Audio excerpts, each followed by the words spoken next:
Thoracic outlet syndrome is a multitude of disorders that can occur when blood vessels or nerves in the space between your collarbone and your first rib are compressed. The bones involved in the thoracic outlet include the clavicle, the sternum, and the first rib.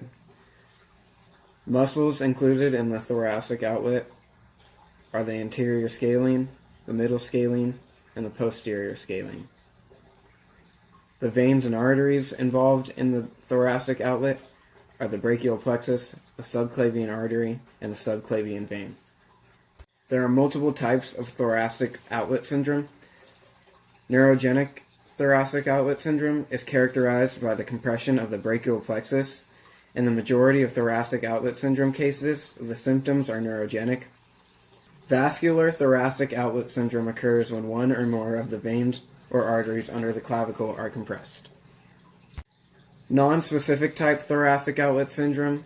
This type is also called disputed thoracic outlet syndrome. Some doctors don't believe it exists, while others say it's a common disorder.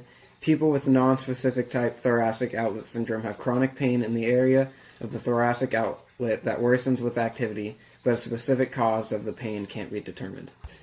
Some symptoms for neurological thoracic outlet syndrome include muscle atrophy in the base of the thumb, numbness or tingling in your arms or fingers, pain or aches in your neck, shoulder, or hand, and a weakening grip.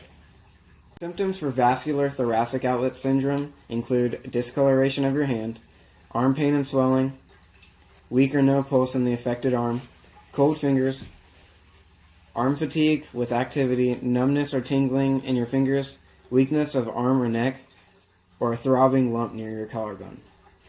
It is recommended that you see a doctor if you consistently experience any of these signs or symptoms of thoracic outlet syndrome.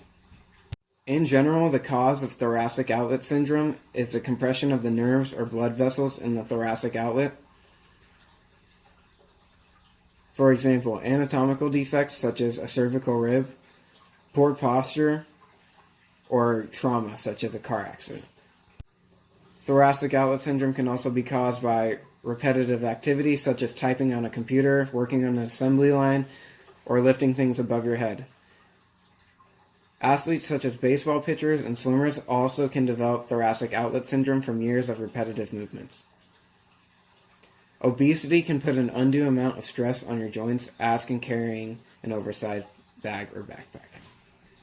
Females are far more likely to be diagnosed with thoracic outlet syndrome than males. Thoracic outlet syndrome is more common in young adults between 20 and 40 years old. Treatment of thoracic outlet syndrome is usually non-surgical and directed at treating the underlying causes and contributing factors. Making changes to your posture, such as by postural exercises and ergonomic modifications, may help significantly.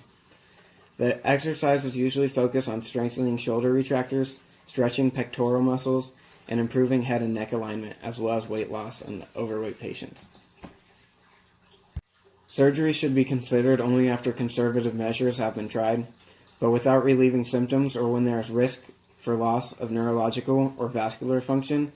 It can be solved by the removal of top bands or scar tissue, splitting or removing abnormal muscles, removal of a cervical rib or first thoracic rib, or surgical stabilization of an unstable shoulder. Thoracic outlet syndrome that goes untreated for years can cause permanent neurological damage, so it is important that you have your symptoms evaluated and treated early or take steps to prevent the disorder.